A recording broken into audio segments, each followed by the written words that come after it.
باندې انسان مکلف کړی دی دا په دوه قسمه باندې دي.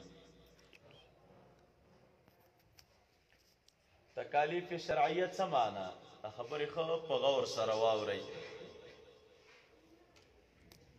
دا شرعاً چې موږ او تاسو په کومو شیانو مکلف یو چې رب العالمین وی راته چې بنده دا کار وکړه یې مه کوه،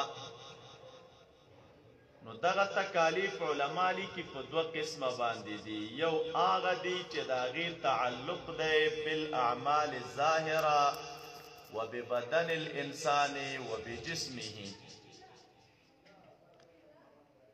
یو هغه احکام دي چې د هغې تعلق د انسان د ظاهر بدن سره دی او د انسان د جسم سره دی او د انسان د ظاهري اعمالو سره دی. دویم هغه دي مولوي صاحبانو چې د هغې تعلق د انسان د باطن او د انسان د قلب سره دی. گویا کې ټول تکالیف شرعیه چې خدای تعالی مونږ او تاسو په مکلف کړي یو دا دوه قسمه دي.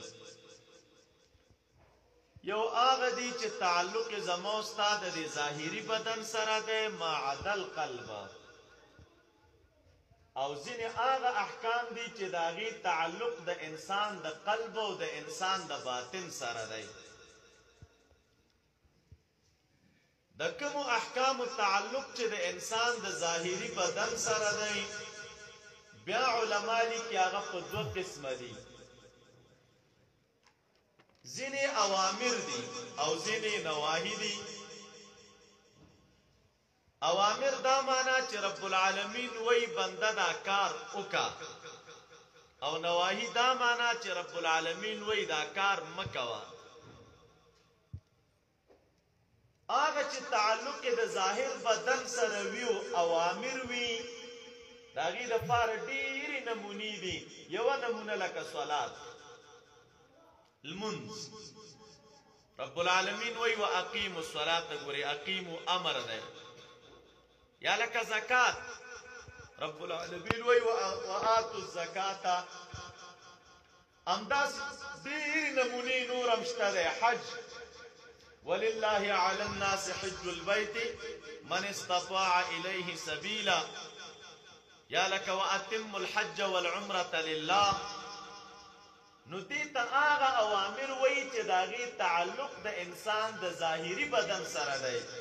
دا لمونځ دی، موږ او تاسو یې کوو، تعلق یې د چا سره دی؟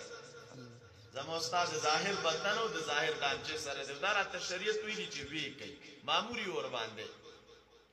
زکات دی، د دې تعلق زما او ستا د ظاهري بدن سره دی. شریعت راته ویلي چې زکات ادا کوي.